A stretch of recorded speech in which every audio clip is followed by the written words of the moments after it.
Hello friends, welcome to my channel. आज की video हमारा होने वाला है नंबर सिस्टम संख्या पद्धति से संबंधित प्रश्नों के ऊपर। जैसा कि आप देख पा रहे हो कि किस तरह के क्वेश्चन है और कितनी आसानी से आज हम इन्हें सॉल्व करने वाले हैं। ये वीडियो मेरा पार्ट सेकंड है, इससे पहले मेरे पार्ट फर्स्ट आया है। फ्रेंड्स, मैंने अपनी वीडियो में उन क्वेश्चन को शामिल किया है जो कि कई बार परीक्षाओं में पूछे जाते हैं। एग्जाम के पॉइंट ऑफ व्यू से जो है मैंने अपनी वीडियो को बनाया है। फ्रेंड्स, उम्मीद करूँगी आपको जो ये वीडियो भी आपको बहुत अच्छे से पसंद आएगा। तो फ्रेंड्स, चलो शुरू करते हैं वीडियो को और चलते हैं अपनी क्वेश्चन की तरफ। अब पहला क्वेश्चन है, किसी भिन्न के अंश तथा हर दोनों में एक जोड़ दिया जाए तो वह 1/4 हो जाती है। ठीक है, उसी के अंश तथा हर में एक 2 जोड़ दिया जाए तो वह 1/3 हो जाती है। तदनुसार उस भिन्न के अंश तथा हर का योग कितना है वो हमें बताना है। बस हम देखो, हम मान लेते हैं कोई भी भिन्न है, आप कोई भी मान सकते हैं, a/b या x/y। ठीक है, हम मान लेते हैं x/y है। अब देखो क्या कहता है यहाँ पे। हाँ जी, अंश और हर में जब वो 1 जोड़ता है, यहाँ पे हमें जोड़ देना है अंश और हर में 1, और कहता है 1/4 हो जाता है। ठीक है, हम यहाँ पे इसको सॉल्व कर सकते हैं। हाँ जी, ये बचेगा हमारे पास 4x, ये बनेगा हमारे पास 4x minus y is equal to 4 में से बन गया। हाँ जी, -3 बचेगा। इसी तरीके से 4x minus y is equal to -3 आपको याद। ठीक है, हम याद रख लेते हैं। सेकंड क्या कहता है, उसमें हमें 2 जोड़ देना है। जब जोड़ देंगे तो यहाँ पे बनता है y 1/3। अब देखो 3x minus y, 3x minus y is equal to -4। ये पहली और दूसरी को आपको सॉल्व करके x और y को वैल्यू को फाइंड कर लेना है। 4x minus y is equal to -3। बस यहाँ पे आपको सॉल्व कर डालना है। या फिर इन दोनों को अगर सॉल्व करेंगे तो ये कट जाएगा, ये बनेगा प्लस के और इधर से माइनस का, और यहाँ पे हमारा प्लस हो जाएगा। हाँ जी, तो यहाँ से हम जब इनको माइनस करेंगे ये हो जाएगा x is equal two plus के 1। x हमारे पास 1 निकलता है। अब हम x की वैल्यू को यहाँ पे रख सकते हैं, जैसा कि उसने बोला है 1/4। x हमारे पास क्या निकला तो 1, तो यहाँ पे हमारा जो हो जाएगा, हाँ जी, इधर मैं सॉल्व कर देती हूँ 2y प्लस 1, तो y हम प्लस 1, 4 दूनी 8। हाँ जी, y हमारे पास क्या निकलता है, y हमारे पास यहाँ पे 7 निकल जाता है। x हमारे पास 1 है, y हमारे पास 7 है। दोनों को क्या करना है, ऐड कर देना है, क्योंकि वो योग पूछ रहा है। ठीक है, भिन्न अंश और हर का, तो x प्लस वाई यहाँ पे हो जाएगा आपका 8। तो ऑप्शन ए हमारे यहाँ पे क्या है, करेक्ट आंसर है। फ्रेंड्स, उम्मीद करूँगी आपको ये क्वेश्चन भी बहुत अच्छे से क्लियर हुआ होगा। चलते हैं नेक्स्ट क्वेश्चन की तरफ। अब नेक्स्ट है, किसी लड़की से एक संख्या को 7/8 से गुणा करने के लिए कहा गया, किंतु उसने 7/8 से विभाजित कर दिया। उसका परिणाम सही परिणाम से 15 अधिक निकला। संख्या के अंकों का योग क्या था वो हमें बताना है। देखो, कोई संख्या हम मान लेते हैं x, आप कुछ भी मान सकते हैं। करनी थी क्या, उसको बोला गया कि उसको गुणा कर देनी है आपको 7/8 से। उसने क्या कर दिया, उसको डिवाइड कर दिया। जब x को आप 7/8 से डिवाइड करो तो आउट ऊपर चला जाएगा, मतलब उसने क्या कर दिया, x का 8/7 कर दिया। ठीक है, और उसका परिणाम सही परिणाम से, सही ये है, ये क्या है, सही है, सही परिणाम से 15 अधिक निकला। ये क्या है, 15 अधिक है, ये 15 अधिक है। ठीक है, तो 15 आपको अगर मैं इसमें ऐड कर दूं और दोनों इक्वल हो जाएंगी। ठीक है, समझ में आया। इसमें आपको 15 ऐड करना होगा, इससे इसके इक्वल लग देंगे हम। तो बस यहाँ पे इसको सॉल्व कर डालते हैं यहाँ पे। हाँ जी, ये दोनों एक साइड चले जाएंगे।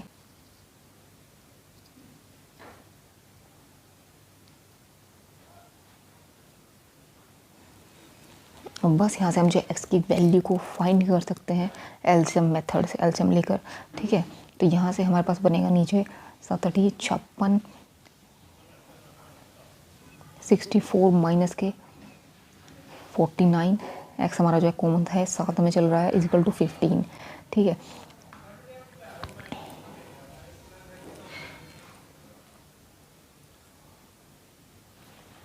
तो ये बनेगा हमारा, हाँ जी, नीचे 56 है और इधर हमारा क्या है, 15 पड़ा हुआ है।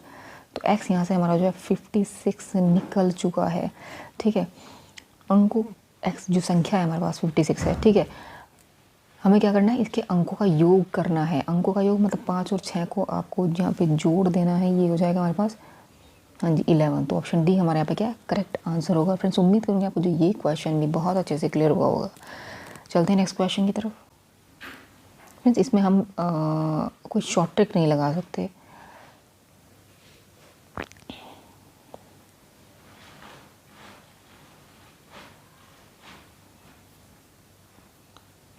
अब नेक्स्ट है, एक भिन्न के फ्रेंड्स ये क्वेश्चन भी अब नेक्स्ट है, ये क्वेश्चन भी आपको फ्रेंड्स अब नेक्स्ट है, एक भिन्न के अंश में 4 घटाने पर हर में 1 जोड़ने पर वह 1/6 बन जाती है। ठीक है, उस भिन्न के अंश और हर में क्रमशः 2 व 1 जोड़ दिया जाए तो वह 1/3 बन जाती है। तदनुसार उसके अंश और हर का लघुत्तम समावर्तीय क्या होगा, यह बताना है। ये क्वेश्चन भी जो है एसएससी के 2011 में पूछा गया था। अब देखो क्या करना है, जैसे जैसे वो बोल रहा है वैसे वैसे आपको करना पड़ेगा, तभी तो हम जो है आंसर तक पहुंच पाएंगे। अब देखो यहाँ पे क्योंकि हम कोई अलग शॉर्ट तरीका अलग से यहाँ पे नहीं लगा सकते, क्योंकि जैसे वो बोल रहा है वैसे ही हमें जो है यहाँ पे करना पड़ेगा। भिन्न के अंश में 4 घटाने पर और हर में 1 जोड़ने पर, अंश में 4 घटाने पर हर में 1 जोड़ने पर वह क्या बन जाती है, 1/6 बन जाती है। ठीक है, अब देखो यहाँ पे इसको सोल्व कर लेते हैं पहले। ये हो जाएगा हमारे पास 6x माइनस के 24 is equal to y plus 1। इधर हमारे पास y प्लस 1 है तो 6x minus y is equal to 25। क्या है हमारे पास 6x माइनस के y इज इक्वल टू 25 बचता है। ठीक है, फिर कह रहा है उसी भिन्न के अंश और हर में आपको क्या करना है, 2 और 1 को जोड़ देना है। ठीक है, 2 और 1 को आपको जोड़ देना है, बन जाती है 1/3। ठीक है, बस इसको यहाँ पे भी इसको सॉल्व करना है। ये हो जाएगा 3x plus 6 is equal to y plus 1। तो यहाँ से 3x माइनस वाई हमारा निकल जाएगा इज इक्वल टू माइनस के 5। बस आपको इन दोनों इक्वेशन को आपको जो है यहाँ पे सॉल्व करना है। तो सॉल्व करने के बाद ये हो जाएगा प्लस का, ये हो जाएगा माइनस का, और ये हमारा प्लस का, तो ये कट जाएगा। ये माइनस का है तो 3x, ये कितना हो जाएगा हमारे पास प्लस का 25 और 5 जुड़ जाएंगे, ये हो जाएगा 30। तो x की वैल्यू यहाँ से आप जो निकाल सकते हैं, x हमारा निकल गया 10। ठीक है, x हमारा 10 है। ठीक है, अब हम जो है हमने जो दूसरी से हमने जो समीकरण से हमने इसको सॉल्व किया था उससे हम जो y की वैल्यू भी निकाल सकते हैं। मतलब ये क्या था हमारे पास x प्लस 2 अपन y plus 1 is equal to क्या था 1/3। यहाँ पे हम जो है 10 रख सकते हैं, y की वैल्यू फाइंड कर सकते हैं। 10 और 2 कितना हो जाएगा हमारे पास, ये हो जाएगा 12 divide by y plus 1 is equal to 1/3। ठीक है, क्रॉस मल्टीप्लिकेशन से y की वैल्यू को यहाँ पे फाइंड कर सकते हैं। y इज इक्वल टू हमारे पास 35 बचता है। x हमारा 10 निकला था, y हमारे पास 35 है, तो 10 और 35 का हमें क्या करना है, एलसीएम फाइंड करना। हम जो इनको पूरी तरह से डिवाइड हो जाए, आप ऑप्शन के थ्रू ही आप इसको देख सकते हैं। एलसीएम एक वो छोटी से छोटी संख्या जो इनसे डिवाइड हो सबसे पहले। ठीक है, तो यहाँ पे 70 वो संख्या है जो 10 से भी डिवाइड होगी और 35 से भी, तो यहाँ पे ऑप्शन डी हमारे यहाँ पे क्या है, करेक्ट आंसर है। फ्रेंड्स उम्मीद करूँगी आपको जो ये क्वेश्चन भी बहुत अच्छे से क्लियर हुआ होगा। चलते हैं नेक्स्ट क्वेश्चन की तरफ। अब नेक्स्ट है, कितने 1/6 मिलकर 41 सही 2/3 के बराबर होते हैं। हाँ जी, कितने 1/6 हमें मिलानी है, हमें नहीं पता कितनी मिलानी है। अगर आपको नहीं पता है तो कोई बात नहीं, आप इसको x मान सकते हैं। कितने 1/6 हाँ जी मिलकर, मतलब इतने टाइम हम x/1/6 कर दूं इसका। ठीक है, इतने टाइम करने पर क्या बन जाता है, 41 से 2/3 बना देना है। ठीक है, ये तो आप ऐसे भी कर सकते हो, ये पहला तरीका है सोचने के लिए।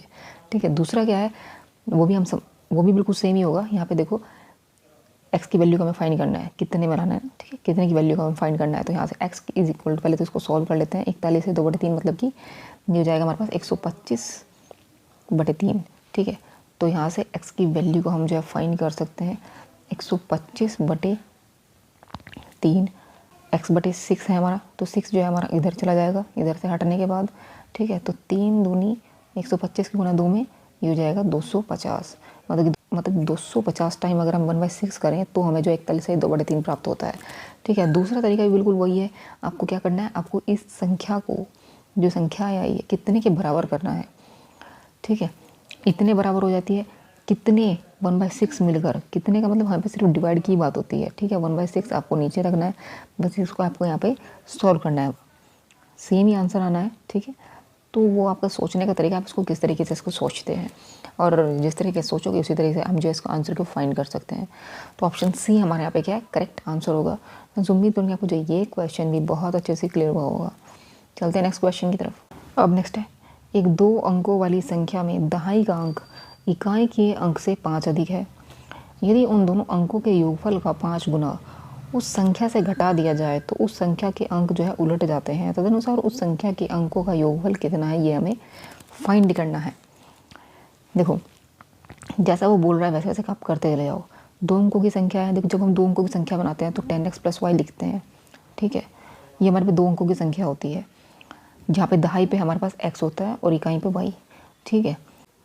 दहाई का जो अंक है, मतलब यहाँ पे हमारे पास जो अंक है वो इकाई के अंक से 5 अधिक है। ये जो अंक होगा ना यहाँ पे, ठीक है, ये 5 अधिक होगा, तो आपको इसको यहाँ पे y + 5 कर देना है x की जगह और गुणा 10, तब हमारे पास संख्या बनेगी ये, ठीक है। इन दोनों अंकों के योगफल का, अंकों के योगफल y और y प्लस हमारे पास क्या है 5 है, ये 2 अंक हैं उसमें संख्या में, इनका योगफल, ठीक है। इस योगफल का 5 गुना, इस योगफल का 5 गुना उस संख्या से घटा दें, ये क्या है संख्या है, इसमें से हम ये चीज़ जो है माइनस कर दें तो उस संख्या के अंक उलट जाते हैं, अंक उलट जाते हैं। बस आपको यहाँ पे जो है पहले तो हम इसको सॉल्व कर लेते हैं, ठीक है। इधर साइड ये हमारे पास बनेगा, संख्या के अंक उलट जाते हैं, ठीक है। उस संख्या के अंकों का योगफल हमें बताना है, योगफल हमें फाइंड करना है। तो हम पहले इसको सॉल्व कर लेते हैं। ये हो जाएगा 10y + 50 + y, तो यहाँ पे 11y + 50 बनता है, इधर माइनस के ये हमारे पास क्या है 2y + 5, 2y + 5 × 5, 11y + 50 is sorry minus के 10y माइनस के 25, तो यहाँ से 11y - 10y मतलब कि y, और 50 में से 25 को माइनस करेंगे तो ये हो जाएगा 25, तो y + 25 यहाँ पे एक साइड हमारे पास वैल्यू बचती है। फिर वो कह रहे हैं अंक उलट जाते हैं, दूसरी साइड की हम बात कर लेते हैं। अंक उलट जाते हैं मतलब कि क्या था 10x + y था, ठीक है, तो क्या हो जाना चाहिए 10y + x हो जाना चाहिए, और x की वैल्यू क्या उसने बोली थी 5 ज़्यादा है, तो यहाँ पे 10y हम इसको ऐसे लिख सकते हैं 10y + x की वैल्यू को हम 5y + 5 लिखेंगे, तो यहाँ पे हो जाएगा 11y + 5, 11y + 5, इधर हमारे पास निकला था y + 25, तो बस यहाँ से हम y की वैल्यू को फाइंड कर सकते हैं। y इधर चला जाएगा, ये हो जाएगा 10y, और इधर से 10y = 20, y = 10। इसी तरीके से अब हमारा y निकल गया। अब देखो क्या कर रहा है, दहाई का अंक इकाई के अंक से 5 ज़्यादा है, तो ये हमारा क्या है 5 ज़्यादा है, मतलब कि 5 इसमें ऐड कर देंगे 2 में, तो ये हो जाएगा हमारे पास 7। अब वो कह रहा है अंकों का योग हमें बताना है, तो इन दोनों को आपको जो है जोड़ देना है। अंकों का योग कितना हो जाएगा 7 और 2 मतलब कि 9 हो जाएगा, हाँ जी। तो ऑप्शन सी हमारे यहाँ पे क्या है करेक्ट आंसर होगा। फ्रेंड्स उम्मीद करूँगी आपको जो ये क्वेश्चन भी बहुत अच्छे से क्लियर हुआ होगा। चलते हैं नेक्स्ट क्वेश्चन की तरफ। अब नेक्स्ट हमारे पास 4 संख्याएं दी हुई हैं, this one this one this one and this one में सबसे बड़ी संख्या कौन सी है ये हमें फाइंड करना है। सबसे बड़ी संख्या बताने के लिए देखो हम जो है हर एक को सिंप्लीफाई कर लेते हैं। 0.1 इसका स्क्वायर का मतलब देखो क्या होगा जी, तो 0.01 जब हम इसका स्क्वायर करेंगे, ठीक है। इसी तरीके से हम जो है इसको भी लिख सकते हैं अंडर रूट के में, मतलब हम क्या कर सकते हैं जब अंडर रूट हटाएंगे 0 1 2 1 है, इसका अगर हम अंडर रूट करें तो अंदर हम इसको ऐसे भी लिख सकते हैं 11 × 0.11, हाँ जी। तो इसमें से हम जो अंडर रूट में से हम जो हटाएंगे तो एक लिखा जाएगा, तो 0.01 इसकी जो वैल्यू आएगी यहाँ पे, हाँ जी। इसको हम लिख सकते हैं 0.1, इसको हम लिख सकते हैं 0.01 एंड देन ये हमारे पास बिल्कुल सेम ही रहेगा, और इसको हम लिख सकते हैं 0.2 इसकी वैल्यू होगी, हाँ जी। तो कौन सी सबसे बड़ी संख्या है ये हमें फाइंड करनी है। सबसे बड़ी संख्या आपको कौन सी दिखाई दे रही है, हाँ जी 0.12 ही हमारी जो है सबसे बड़ी संख्या होगी इन चारों में। देखो ये आपको जो है सॉल्व करने के बाद ही पता चल पाएगा, तो ऑप्शन सी हमारे यहाँ पे जो है करेक्ट आंसर होगा। फ्रेंड्स उम्मीद करूँगी आपको जो ये क्वेश्चन भी बहुत अच्छे से क्लियर हुआ होगा। चलते हैं नेक्स्ट क्वेश्चन की तरफ। अब नेक्स्ट है हमारे पास 4 संख्याएं दी हुई हैं, कौन सी भिन्न सबसे बड़ी है ये हमें बताना है। देखो इसके 2 तरीके होंगे। आप उस पहला तरीका तो ये है आप इसको सिंप्लीफाई करो, ठीक है, 7 से 2 को डिवाइड करो, फिर इस तरह से आप हर को डिवाइड करके देख सकते हो और कौन सी जो बड़ी होगी वही आपका आंसर होगी। सेकंड क्या है, अब जो है अगर आपको नहीं डिवाइड करना है, थोड़ा ट्रिकी लगता है, तो आप जो है इन दोनों को पहले 2-2 में जज कर लेंगे, इन दोनों और इन दोनों को जो है हम देख लेते हैं। जब हम बड़ी संख्या निकालने का हमारे पास देखो एक तरीका होता है 2/7 और 1/3 में से हम बड़ी निकल हम क्रॉस मल्टीप्लाई कर लेते हैं, ठीक है। अब ये हो गया 3 दूनी 6, 6 इधर आता है और 7 इधर आता है, जिसके ऊपर सबसे बड़ी संख्या लिखी जा रही है वही हमारे क्या बड़ा होगा। मतलब कि ये वाली जो संख्या हमारी इन दोनों में ये वाली बड़ी होगी, मतलब 1/3 हमारा जो है बड़ा होगा इधर साइड से, ठीक है। चलो इधर अब दूसरी से हम जो है जज कर लेते हैं। इन दोनों में देखेंगे 5 और 6 है और इधर से 3/4 है। क्रॉस मल्टीप्लाई करेंगे जो 20, ये हो जाएगा 36 18, तो हमारे पास ये वाली संख्या बड़ी होगी, मतलब 5/6 हमारा जो है बड़ा होगा, ठीक है। अब जो कि हमें बड़ी संख्या की बात करनी है, इधर 1/3 बड़ी थी, इधर 5/6, तो हम इन दोनों को ही, क्योंकि ये तो छोटी है ये भी छोटी है, इसका तो हमें लेना नहीं है, तो हम इन्हीं दोनों से जो है हम जो सॉल्व करेंगे। तो 1/3 और इधर से 5/6 हमें जो है सॉल्व कर लेना है। ये हो जाएगा 6 इधर ऊपर और इधर से 15, तो मतलब कि 5/6 ही हमारी जो है संख्या चारों में बड़ी होगी। हाँ जी, 5/6 ऑप्शन बी हमारे यहाँ पे क्या करेक्ट आंसर होगा। फ्रेंड्स, आप इस तरह के क्वेश्चन को आप इस तरीके से सॉल्व कर सकते हो, जो कि टाइम कंज्यूमिंग भी नहीं है और आप इजीली सॉल्व भी कर सकते हो। फ्रेंड्स, उम्मीद करूँगी आपको जो ये क्वेश्चन भी बहुत अच्छे से क्लियर हुआ होगा। चलते हैं नेक्स्ट क्वेश्चन की तरफ। नेक्स्ट है, नीचे दी गई संख्याओं में सबसे बड़ी संख्या कौन सी है। हाँ जी, देखो, हम सबसे बड़ी संख्या बताने के लिए हमें हर एक को यहाँ पे सिंपलीफाई करना पड़ेगा, तभी हम बता पाएंगे। 0.9 को आप ऐसे ही लिखेंगे, कुछ नहीं करना है। ये हमारे पास जो बार वाली संख्या है, बार का मतलब नीचे हम जो है 9 को लिखते हैं बार हटाने के लिए। अब देखो 9 एक बार हटाएंगे तो यहाँ पे हमारा जो है 9 ही लिखा जाएगा, तो यहाँ से हमारे पास जो इसकी वैल्यू होगी वो 1 होगी, ठीक है।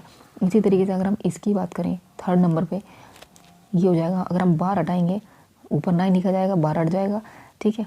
नीचे भी बार हटाने के लिए 9 आएगा। कितने अंक बाद हमारे जो यहाँ पे पॉइंट लगाए 2, तो मतलब कि 1 0 लगेगी, ठीक है। अगर एक देखो यहाँ पे जो हमने सेकंड में क्या किया था, 1 अंक बाद हमारा जो है पॉइंट लगा था, तो हमने 1 भी 0 नहीं लगा दी, 2 अंक बाद लगाया तो 1 0 लगाएंगे, ठीक है। तो यहाँ पे हम इसको ऐसे ही लिख सकते हैं।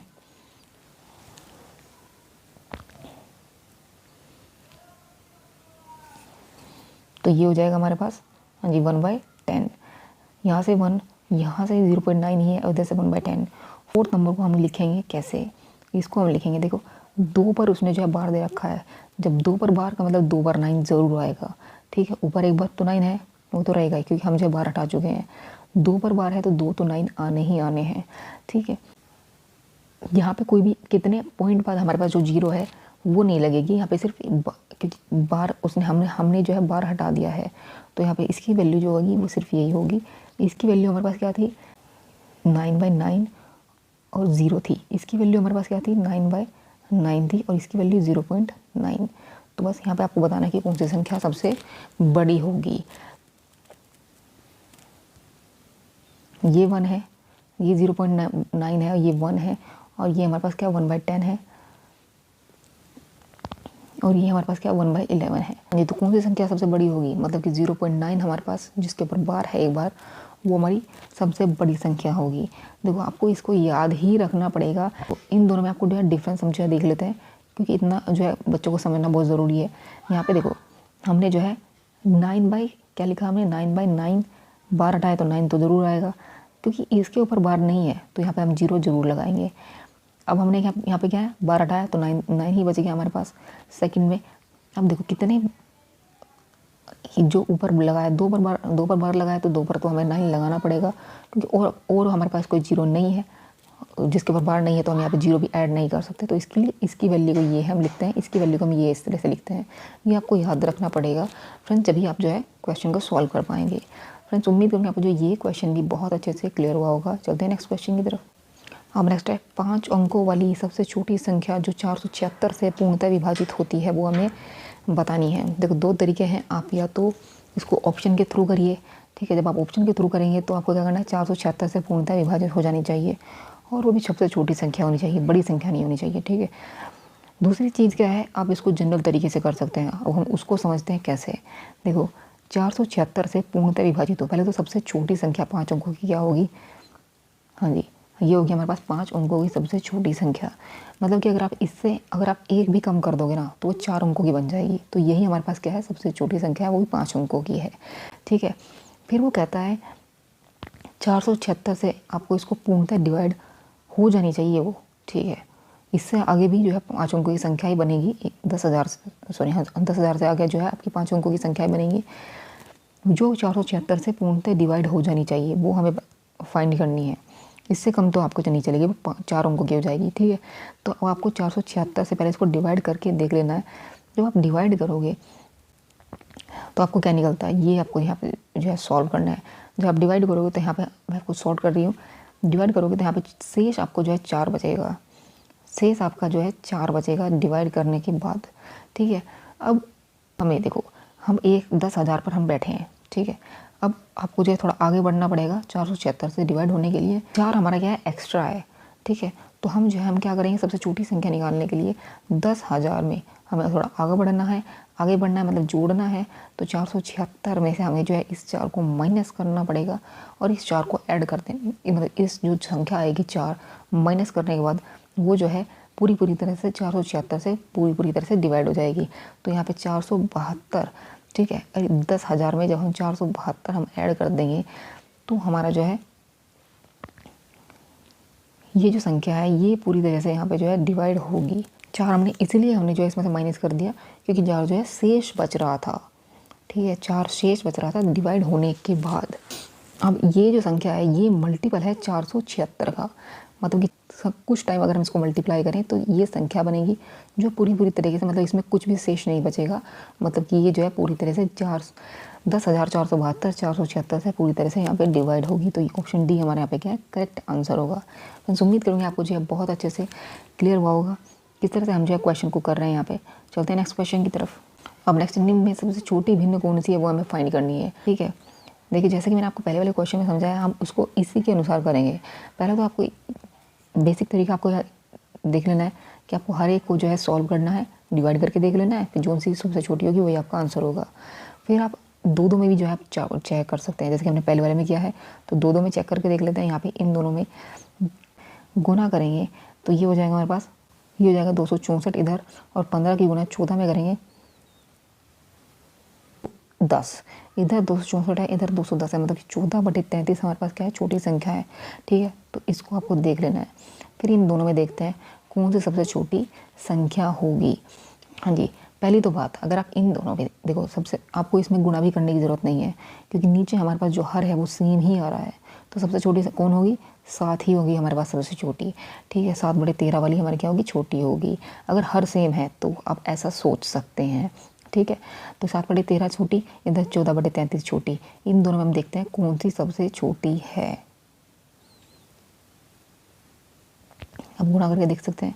हाँ जी, 182 ये वाली हमारे पास क्या है, 14/33, और इधर 7/13, मतलब ये वाली हमारी जो है छोटी होगी, जिसके ऊपर छोटा नंबर है वही हमारी छोटी होगी। तो 14/33, हाँ जी, ऑप्शन डी हमारे यहाँ पे क्या है, करेक्ट आंसर होगा। फ्रेंड्स, आज की वीडियो को यहीं विराम देते हैं। तो फ्रेंड्स, कैसा लगा ये वीडियो? अगर वीडियो अच्छा लगा हो तो लाइक कमेंट शेयर जरूर कीजिए, चैनल को सब्सक्राइब जरूर कीजिए, जिससे कि आपको नए नोटिफिकेशन मिलता रहे। तो फ्रेंड्स, कल फिर मिलते हैं एक नई वीडियो में, तब तक के लिए जय श्री राम।